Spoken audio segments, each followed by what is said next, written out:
Thank you all for joining us today. First and foremost, happy Valentine's Day. I was joking with John, Kennedy, and Kate a few minutes ago. I was trying to find a photo that was appropriate for the day, and this is as close as I could get. This really nice shot of some Let's Dance hydrangeas.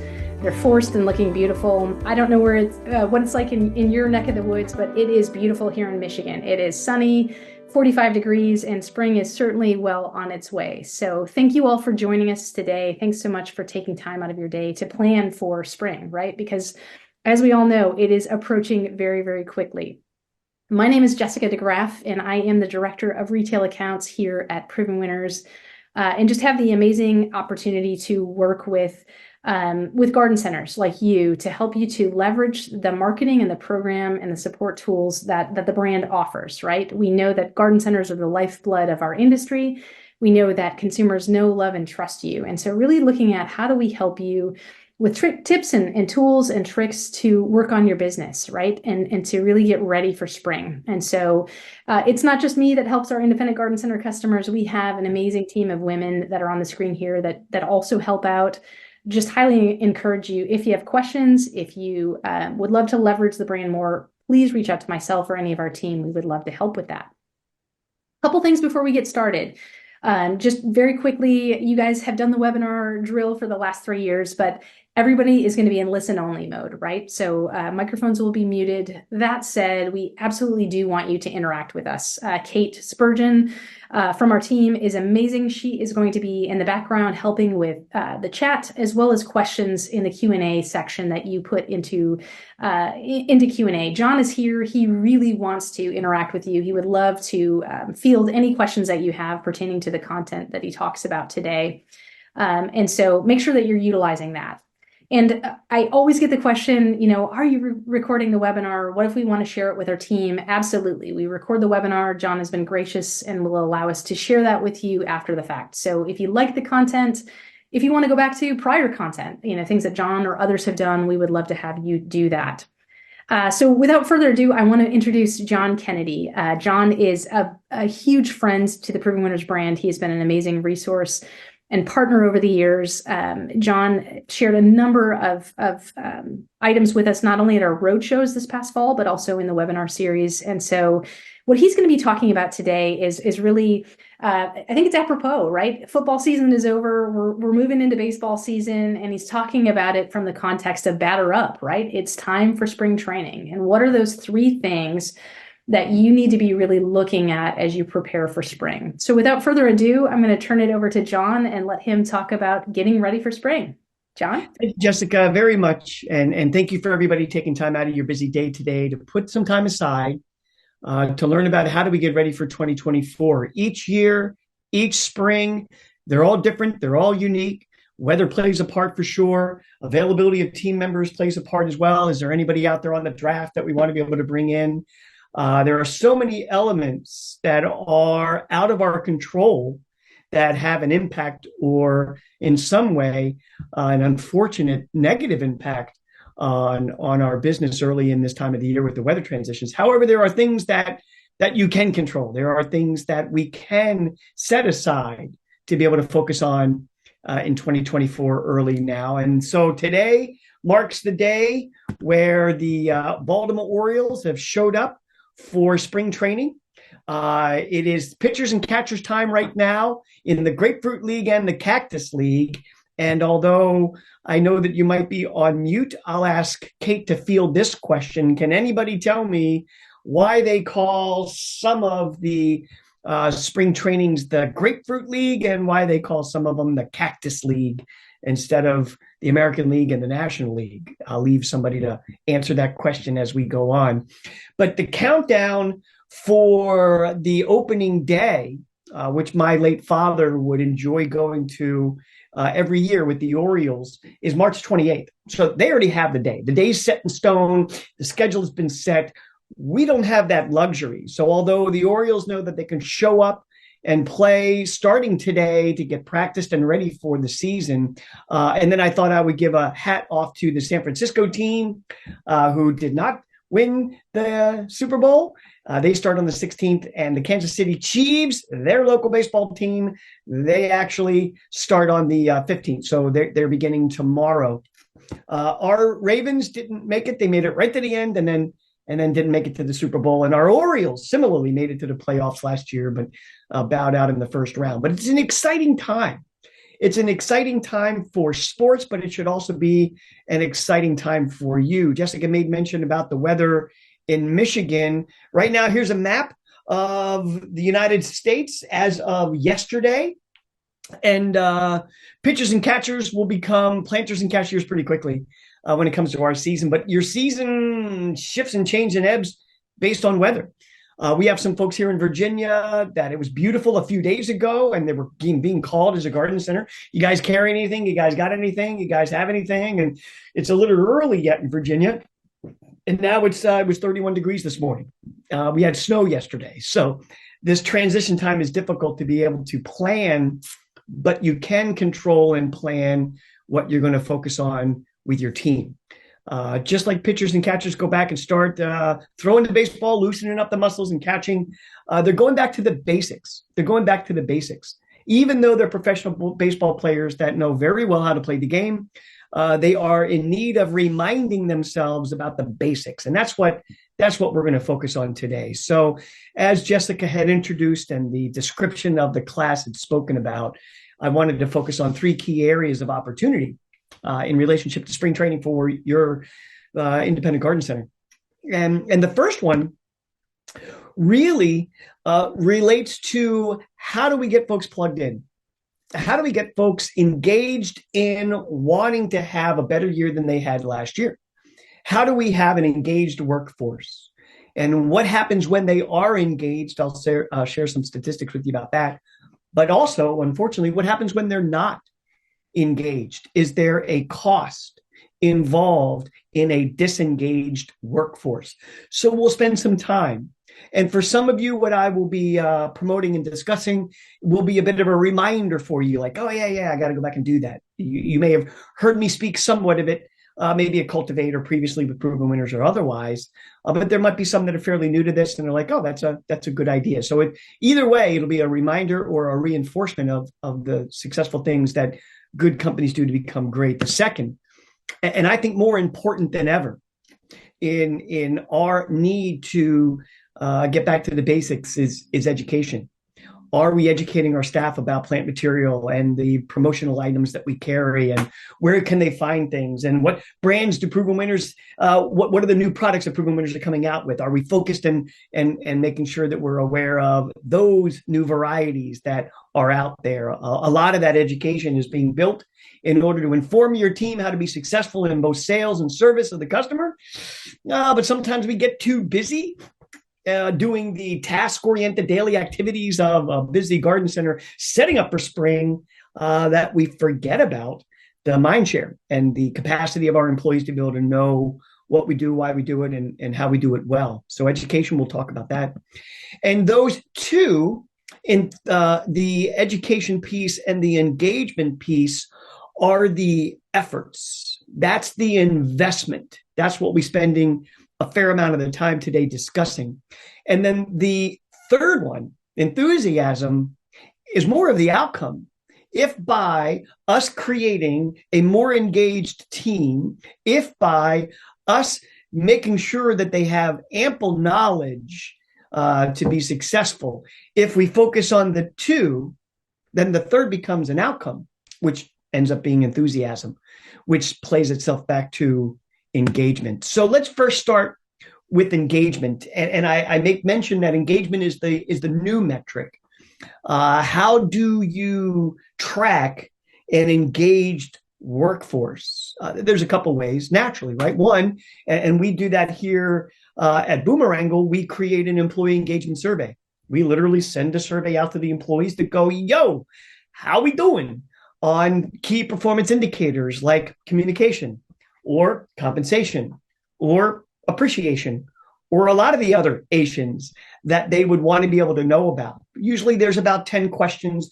Are you given the tools that you need to be successful by your supervisor? And then the last one, which is cool, is are you proud to work here? Do you take pride in the work that you do here at our garden center? And that feedback is a really great starting point for an independent garden center to then improve based on the metric of engagement. That's the first. There are also other metrics of engagement. Turnover. Do we find that we're suffering through employees that start at the beginning of the spring season, and then within a week or two they drop off and they don't come back? Is it that they start on the first day and then they head to lunch and we're wondering, will they come back from lunch? Yeah, because the last person didn't. That would be challenging. And for many of you who know me, I talk about the fact that we sometimes care more for our plants than our people. We care more for our plants than our people. So planting and rooting and engaging our team even before they begin, even before they show up for work, would be really, really helpful to creating an engaged culture and workplace.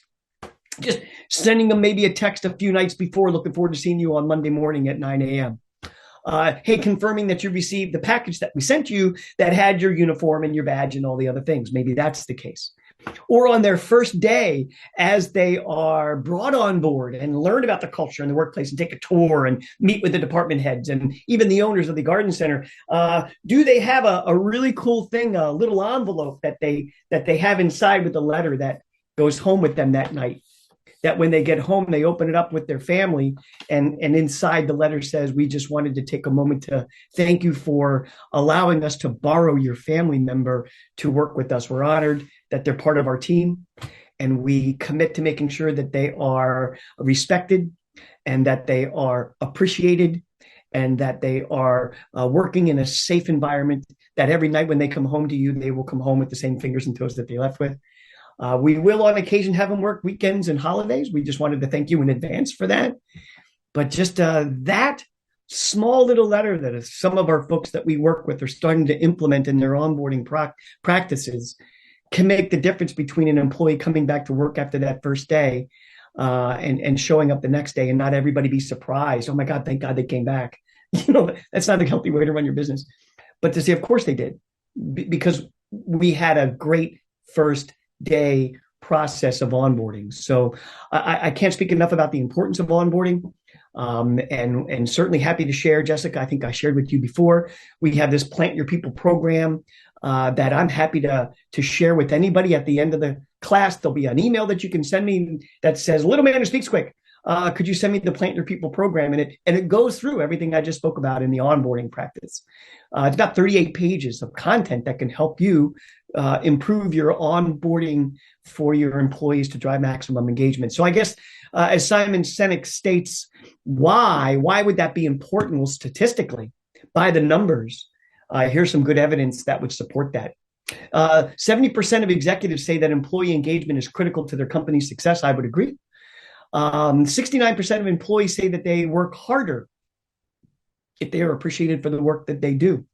And do we have systems in place to be able to grant them the appreciation? Do we find them doing something right instead of on occasion finding them maybe not doing something right? And if I hear more often things that I'm not doing well, I'll probably become disengaged. I still might work, but I might call out sick or take my vacation time or whatnot. And then there are folks that feel as if I'm appreciated for the work that they do. And that's part of that engagement survey that I had discussed at the top of the hour.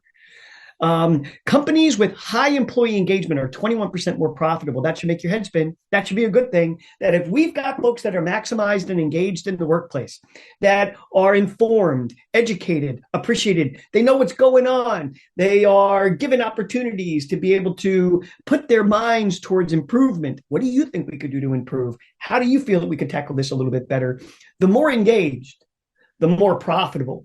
And so we're in the process here at BoomerWrangle to be able to track that if we can make the case that of the employees that took the employee engagement survey, those companies that have a higher score of engagement are also at the same time offering higher profitability, I would support that. In the green industry right now. This is just a survey that's done overall in corporate America. Employee engagement produces 41% lower absenteeism, which is pretty cool. That means that less apt to call out And if they're less apt to call out, they don't put other team members on the spot. If they're less apt to call out, they're probably going to offer a better level of customer engagement and service. So as you can see, there's a pretty good case to be made for the maximum engagement of employees. And let's just say they don't come back. How is it that we then, if they've been with us for a bit, how do we replace that brain drain that just occurred, that they had a year's worth of service working with us, and then they went and found a job elsewhere? What they've learned now has to be replicated in somebody else. We've got to go out and find somebody. We got to onboard them. We got to get them up to speed. And then we've got to allow them to be able to get to the place of replacing the brain drain that occurred. And on average, Gallup had stated that the amount it costs an organization to do that is roughly $6,000 per employee. So there is indeed a financial reason to drive engagement in the springtime right out of the gate. First thing there, we should be welcoming them back. There should be an opportunity to be able to, like they do at the baseball in either the Cactus or the Grapefruit League, which, by the way, the Cactus League, wasn't sure if anyone had the answer to it.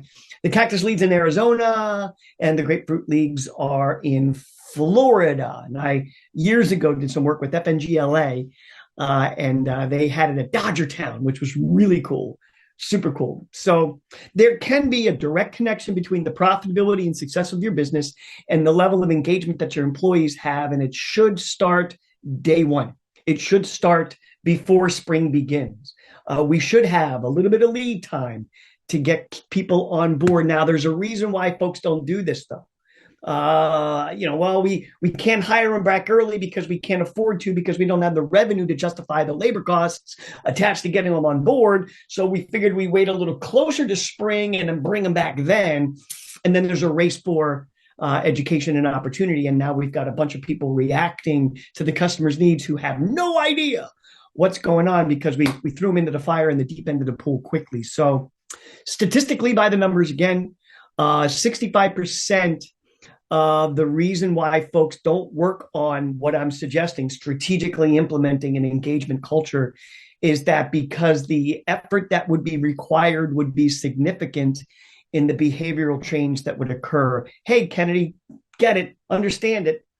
Premise-wise, theoretically, what you're advocating makes sense to us here at our garden center, but we don't have the time for that, or who's going to own that, or that just sounds like there's a lot of work involved in that. So they push back on the premise of engagement, and then at the same time, oftentimes speak about it's tough to find good people, it's tough to keep good people.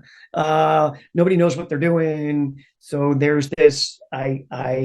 I'm not willing to make the effort, but I'm certainly able to make the time to complain about what's not working. So there has to be at some point, and good organizations are doing it, an investment that's being made in the team. And the springtime certainly is the best way to do it. 81% surveyed said that, you know what? Yeah, we will, if we start these processes, if we improve, nobody's really held accountable for it. So employees at some point, if there's a new process in place without accountability, they pretty much go, well, we tried this last year. We did this the year before. They're always trying something new. If you just stand still, it'll all actually go by, and then we'll be back to the way that we were. So not good. There's got to be change management and strategy involved in creating a culture of engagement. It's fairly simple to some degree. It's not a lot of stuff. It's a fairly few amount of things that are done extremely well. That's what I advocate. 15% when asked, hey, what are we doing here? And the answer is, I'm not sure. Nobody really told me. I don't know any of the top qualities or the goals that we have in the company. So whether it is improving our units per transaction, with this day and age of price increases and inflation, numbers came out yesterday. Inflation's really not quite yet under control. It's better, still a little higher than we would want. Things cost more. So I'm always advocating that we shouldn't always be looking at the average transaction as the unit of measurement of success. It should be the unit per transaction. How many items is somebody purchasing in relationship to their visit to your successful independent garden center? And so if you have a goal, let's say of 6 units per transaction, do the employees in the garden center know that? Do they understand the why of why units per transaction is a more important unit of measurement than your average transaction? Do they know how they could impact and move the needle on that particular unit of measurement? And are they rewarded if that opportunity actually works out and is successful? So not many people know what's going on, and that's a communication issue. If you think about it, we could probably have 10 things that we should do during spring training, but right now we'll focus on 3. 51% said I'm passionate about the work that I do, which means about half of people really, really, really care, and the other half of the people really maybe kind of not sure care. There's not a level of passion. And then lastly, 87% when asked, can you give me any specifics about what we're working on and doing here? And the answer was, I really have no clear idea on any of the specifics. So ultimately, these are the reasons why people shy away from putting a plan together. And I'm advocating that today could be a start towards putting a plan together for the spring. What that might look like, happy to help in any way. But if you're going to grow and build and transform your company, you've got to be able to grow and transform and build your people. And so that's from a book that I reference on occasion called Riding the Blue Train. I think it's behind me somewhere on this wall. And Riding the Blue Train talks about maximum full-on engagement. It's a wonderful book. Highly suggest that you take a look at it. For those that work with me, we talk about the red train thinkers. Well, the problem with this place is, and they're usually the ones to poo-poo any change, and that sounds difficult, and we tried that before, and that's not going to work. And oftentimes they're actually owners of the garden center that are promoting red train thinking of lacking change management towards a group of people that are fairly new, that are coming up in the industry, that don't know enough about horticulture, but certainly know enough about passion and learning and education. And if they're not given an understanding of what to expect and what they need to do to be successful, then out they go. So we oftentimes focus on the process of the business. And what we want to be able to focus on is the people side of the business as well. In fact, Louisiana Nursery, who might be on the call, back when we did a strategic plan, their strategic plan was people first. We want to ensure that we're going to put people first. And through maximum engagement and other things that we'll be talking about today before the top of the hour, they've had continued successful years on top of years based on the culture of engagement that came from a strategic plan of people first.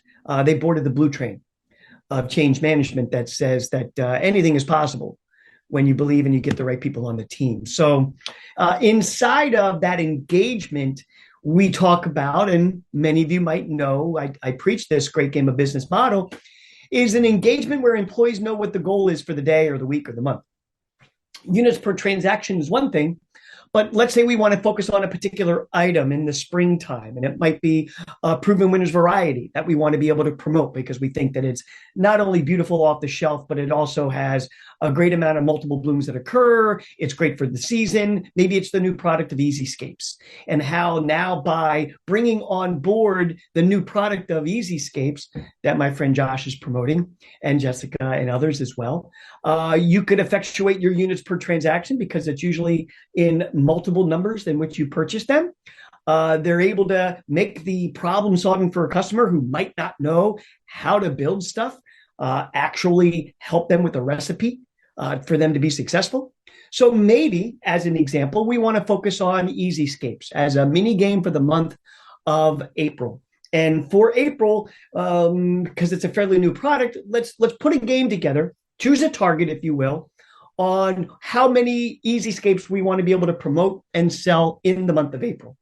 So you set those improvement goals and identify who's going to be part of the process as you see, and develop a time frame. I'm a fan of a monthly goal.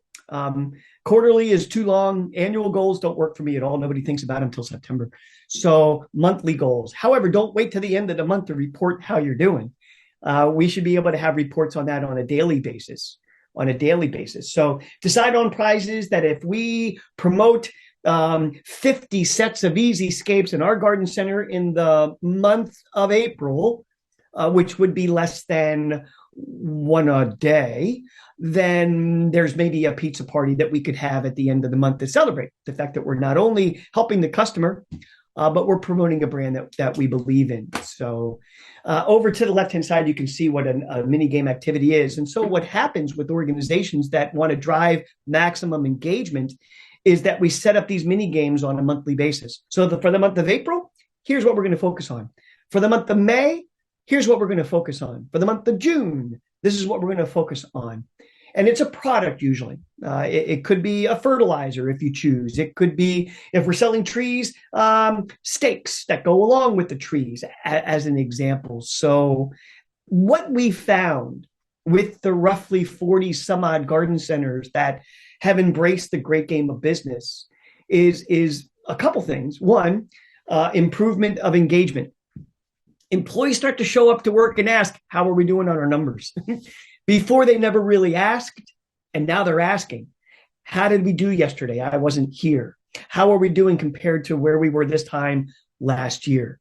And what starts to happen is you shift the mindset from an employee thinking as an employee, it's not my job, to an employee thinking like an owner that says, I want to be able to know what's going on. So maximum engagement is a really great way to start the spring off. And there's a few hours of work that could be done between now and then to get yourself squared away and ready to go. But there are processes along with people.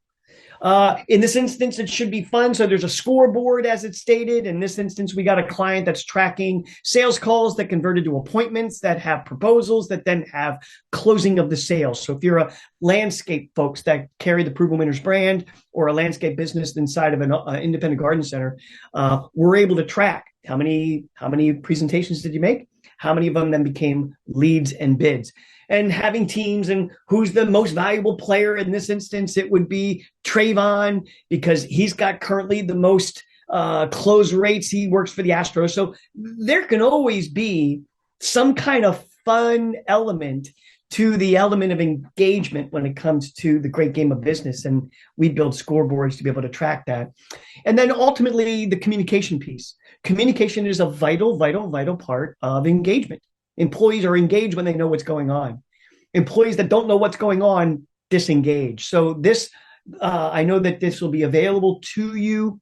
You're able to download. My bet would be the PDFs. I'll certainly hand that off to Jessica so that the presentation from my end is available to you. Or if you would like to have a copy of the handout here, the huddle, I'm happy to send that along to you as well with the Plant Your People program. In fact, the Plant Your People program has some of these huddle examples in it. But this is a sheet. A lot of our garden centers that we work with that have a highly engaged workplace are having daily huddles. On this date, this is my favorite. Louisiana Nursery does this. Last time I was there, I sat in on one of their huddles, and they talked about the fact that the Indiana Jones movie opened up and premiered on this day in 1981 or whatever, which was kind of cool. Product knowledge. Again, when we're looking at transitioning from engagement to education, product knowledge is important. Some folks that are coming to our industry just weren't happy in the industries that they were working in, and they were customers of ours, and they thought it'd be fun to work at a garden center around beautiful plants in a cool environment outside, but they might not know enough about our industry. So there's wisdom in having product knowledge. Each day at the huddle, find a product that you believe in. Have somebody that's working on the team share what they know about it. These are the 3 things that you need to know about this particular product from Espoma. And here's why it works, and here's how our customers would benefit from this product. And so now the employees standing around at a huddle that day, within about 3 to 4 minutes, just learned about a product, learned about some of the benefits of it, and are able to then educate their customers about it. What's new on GroupSpace? Many of you might be aware we create an internet platform for small businesses in the garden center world to have everything that they need all in one place. I'll show you in just a minute a sample of that because it's everything that we're talking about all in one place. Value of the day, if you are an organization that lives and abides by core values guide an organization. So we want to remind employees that we have a core set of values.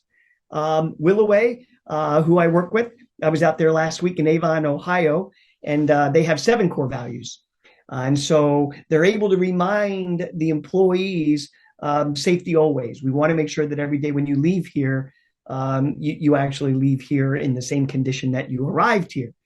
There could be go the extra mile as an example of a core value. So they're good at being able to have these huddles either on a daily basis at the department, or they have their Friday at 6:58 where everybody gets together and huddles on what's going on with the business.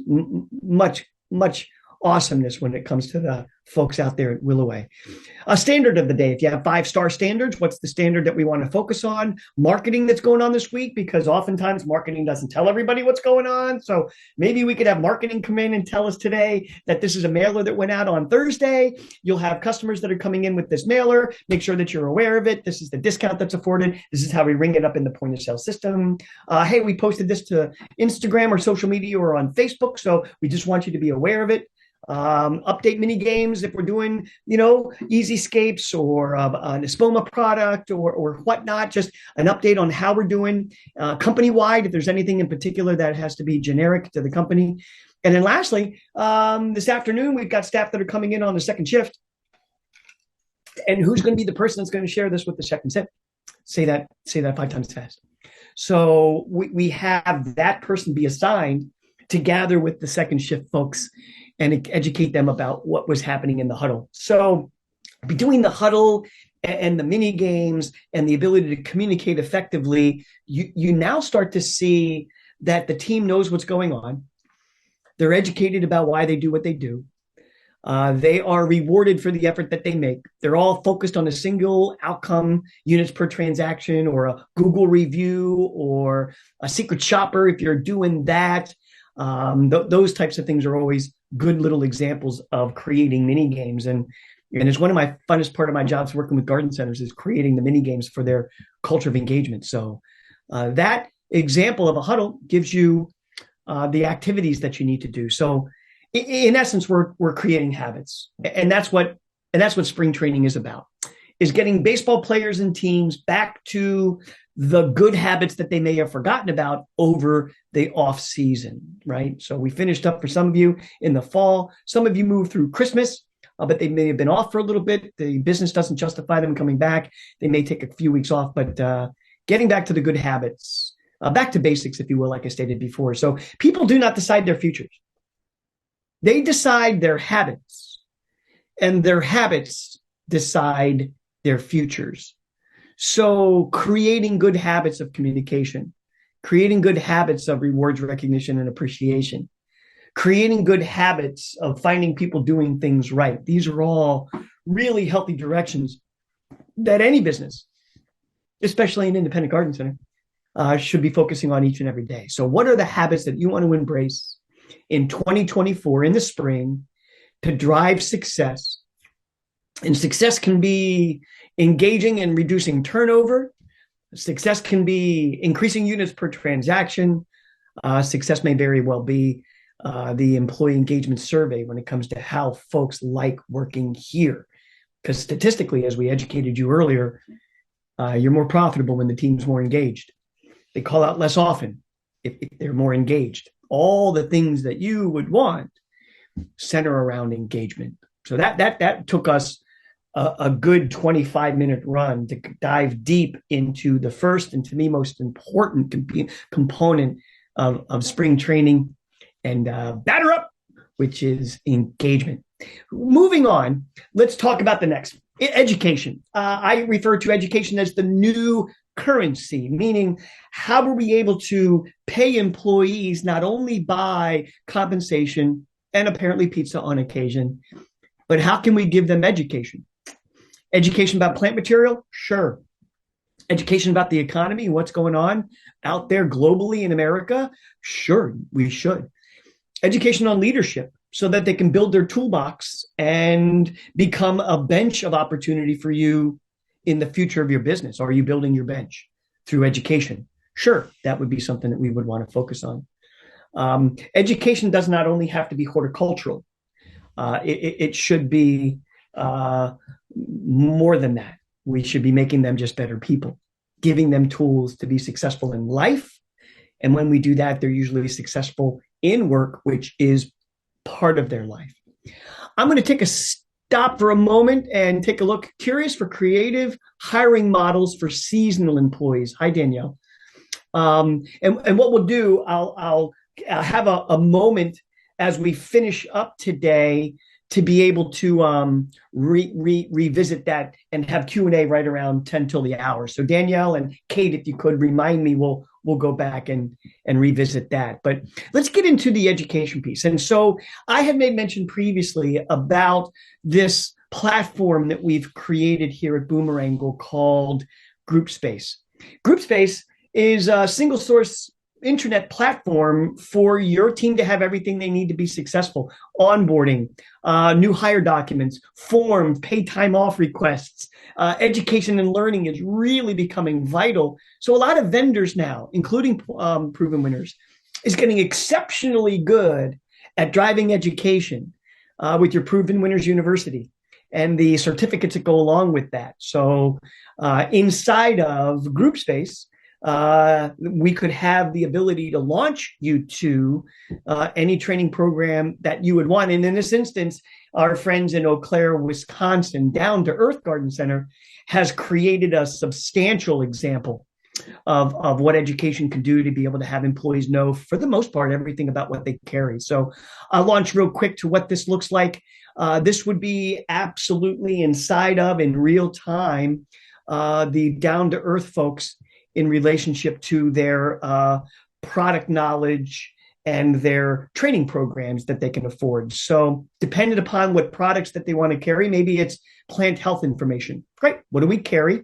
Inside of our platform, employees could learn about plant health. And here we go. We'll just grab one example of BioAdvance 2-in-1 rose and flower care. Cool. So maybe that's the huddle. We're going to talk about this product. It's an insecticide fertilizer. It's non-organic, so it's conventional. The use, here's what it does systemically, meaning the whole actual system of the plant, protects plants from several listed insects. Ultimately, the plants that it would be used on, the notes that people should know about, and the resource link to be able to learn more about it. So you can certainly have one single place for your entire team to know what's going on. So perennials, annuals, if that's the case, the folks there at Down to Earth can launch there. We certainly have the Proven Winners certification program inside of the group spaces that we create for our clients as well. So I wanted to introduce you to what's possible in having a collection of information, education on the different vendors that you buy from or the brands that you carry. And if you haven't asked them for that, you should. Now, I do know some of the garden centers that I work with, they have the plant knowledge or product knowledge training at the beginning of the year. It's kind of like a spring kickoff, and we'll invite the VPN people or SPOMA or our local growers to come in and explain the plant material that they carry. But it's one time at the beginning of the season, and that's it. And then after that, we have new employees that come on board that have no idea what was learned. There's usually no real recording that was done. And there's no real follow-up sometimes that occurs. So I'm a big fan that if you're going to have education, that it's not just done as a kickoff in the spring at the beginning of the year with your vendors, and then that's the last you hear of them until forever, unless they're coming by to ask you to buy stuff, is to be able to leverage them and ask for them. Can you give me information and insight that could be helpful to have my staff be trained on your products, the benefits of your products, and what our customers could do to use your products to be successful in gardening? And that's going to have a couple folks that you buy from starting to be able to figure out that they need to be better at educating your team and you. And those that do a better job at that will probably find themselves with more business opportunities. So that's the internal garden center training. We also have it, we move to it vendor training, as I talked about. So Proven Winners can launch from their group space, Espoma, Bonide, Walters Gardens, Fox Farms as examples. And I shared with you earlier the examples that we had. I'm going backwards. Let me go 2 steps forward. In relationship to this site, this is where it would launch to be able to talk more about what the Proven Winners products are. So we're happy to be able to be supporters of the brand and the education that's afforded that. So when we look at it so far, education, that's vital, but you should have huddles each day to educate people about a product. You should have product knowledge training available to you from your vendors that stop by your garden center. But there should be a mechanism or a place that they could go to be able to have everything that they need to learn about all the products that you carry and all the plant material and varieties all in one place. And that's what Group Space does. And so lastly, as we look at the two, engagement, creating a culture of engagement, allowing folks to be able to be appreciated for the work that they do, communicating effectively on a daily basis in a huddle, catching them doing something right for sure, having a successful onboarding program where they're rooted and ready on day one to be successful and then continue to work with them each and every day, communicating. That engagement piece is important. The second one is the education piece. How do we give them the skills and the tools for them to be successful, not only at the beginning of the season, but throughout the season? And that's where your huddles and your product knowledge training, each one reach one, where an employee, once they learn something, they have to be able to write down the 3 things that they learned. And then they have to be able to train somebody else on what they learned as well, so that there's this peer-to-peer training. And we build that into cultures in the workplace as well. It's great that you learned it. You might have it in your head. Your knowledge is there. Applied knowledge is really what we're looking for. Not knowledge that you have that you keep to yourself, but knowledge that you have that you can share with others so that they too can be knowledgeable and successful. Knowledge typically generates confidence. And the more our employees know about the business, how the business is run, what are the products that we carry, what are the reasons why we do what we do, the more often they're educated about what's going on, the more confident they become. And the more confident they become, right? Usually they stay longer. Usually they're willing to be able to go the extra mile and help the customer, and oftentimes are able to have an answer. So when a customer asks a question, it's not this, I don't know, which oftentimes is an easy answer. I don't know. And what that says to the customer is, I'm really not that educated about what's going on here, but there's one person that knows everything. And that one person is like, please stop coming to me. Can't you guys learn this stuff? And the answer is no, you're the one that knows all that. Shared information, shared knowledge, applied knowledge, education is the key to confidence in the workplace. So at that point, imagine an employee when a customer asks, can you tell me a little bit more about this product? To have the confidence to say, absolutely, yes.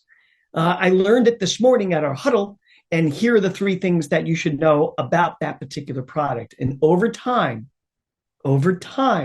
creating a culture of engagement and education.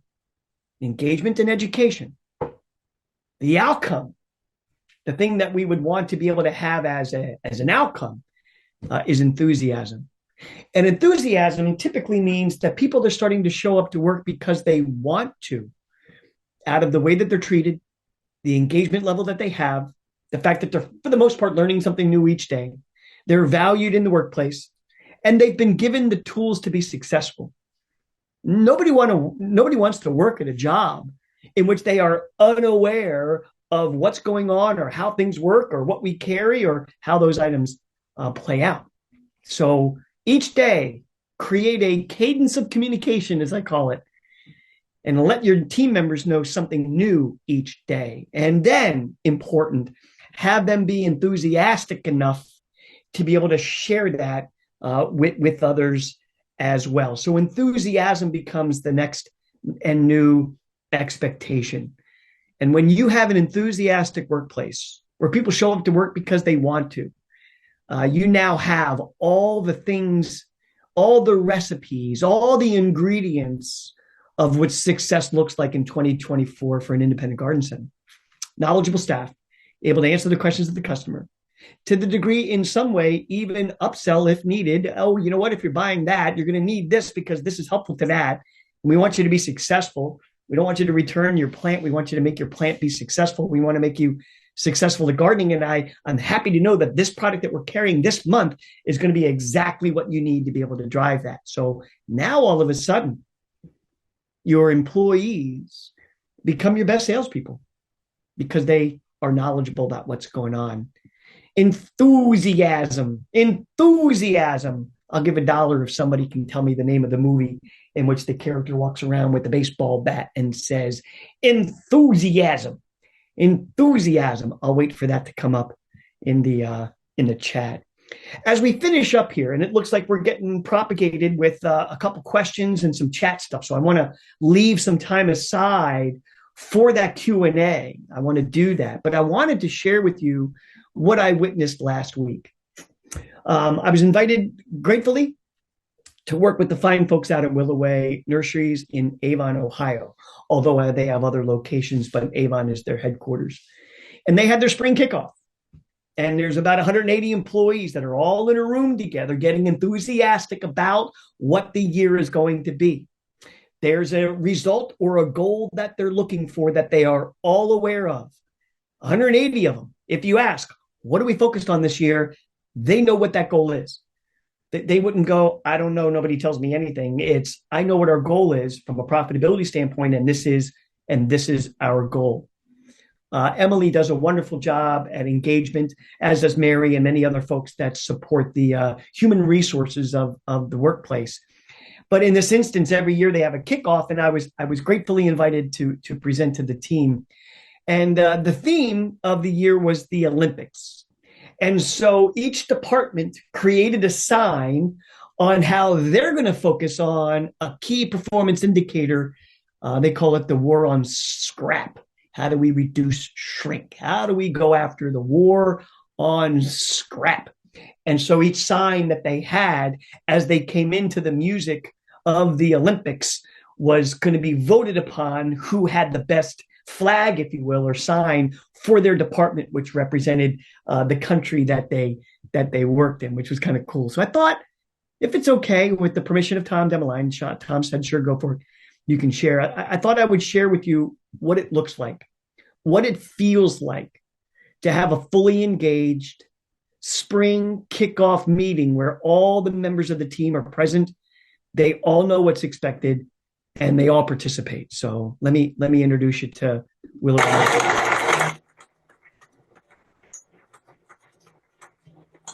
Greenhouse.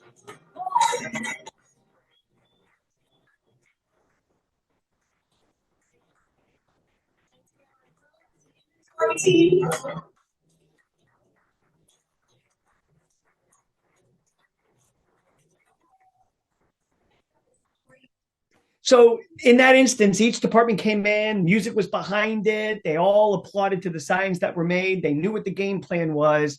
Fun, food, and enthusiasm were the outcomes. And they are poised and ready to have a great spring season based on the leadership, the culture, their core values. They are a practitioner of the great game of business and have been for a while. They're all-stars actually in the great game of business. So all the things that you want to do to create a culture of success, education, engagement, all happen right there at Willoway Nurseries in Avon, Ohio. So the point being, you might be 20, 30, 40, 50 people, and you might be saying to yourself, how do I get that many people all rally behind a common cause or purpose? And the answer is you can, if you choose to, if you're willing to make the effort and the investment of time and talent and treasure to ensure that your team is given the best chance for success in the springtime, not only at the beginning of the spring. Every Friday at 6:58 in the morning, they have calls in from all the different locations on a Zoom meeting, and they all report how they're doing. They've got bells that ring.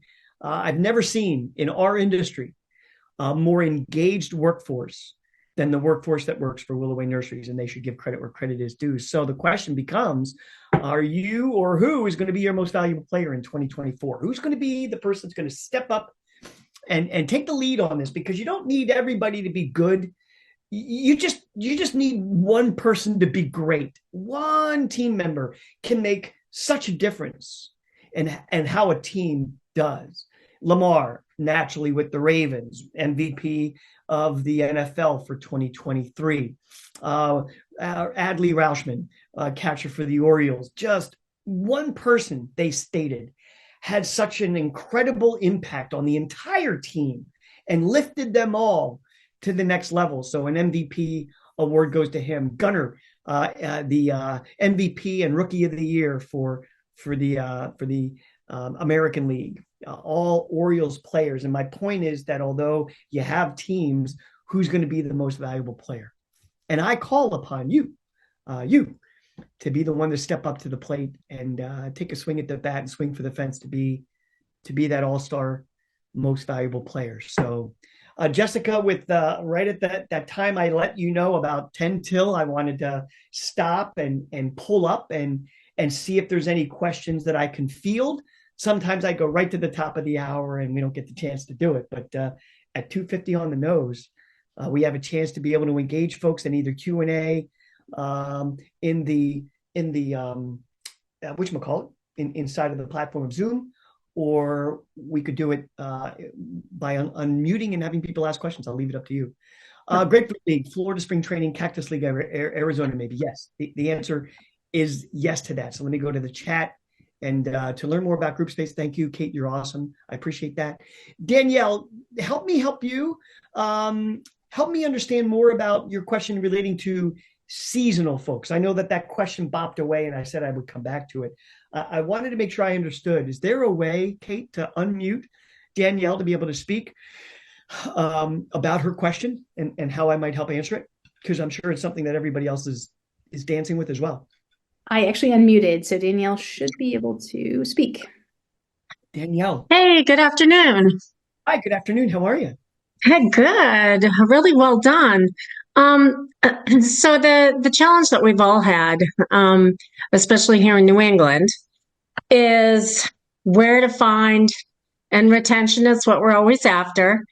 But certainly we from Halloween on, there's a real drop off. So getting people to be retained year after year, making it worth it to them. Most people in New England realize it's seasonal, but it makes it much more challenging. Yep, I agree. So a couple things that I could give at least of advice or suggestions that others have done as well, just similar to sporting. Oftentimes there's a signing bonus that if they finish the year and they come back in the spring, there might be a signing bonus, if you will, a dollar amount that's constant and budgeted to be able to allow them to come back and get a running start for the spring season. That's one. But another one that I know is when you bring them on board, the longer they stay, they can have a dollar amount that's put into a pool, and that pool amount is then shared with the team to incentivize them to stay a little longer. And here's why. We're up against, in our industry and other industries as well, the gig economy. So Uber, DoorDash, Instacart, all of these things are chances for people who typically think seasonally and would go and work at a seasonal place can now be seasonally self-employed and work on their own in their own hours, in their own time. And literally they could wake up and go, I want to be an Uber driver today. Boom, I'm on. Oh, I want to deliver DoorDash. Boom, I'm on. This is the future. And so you're up against this. And so the job becomes, how can we offer maximum flexibility that they're looking for currently in the gig economy? And scheduling, which used to be a blanket, where here's the shifts, here's the times, can you work then, is no longer working. It has to be a quilt. The scheduling that we're now working on in Group Space, we create a scheduling platform for our customers.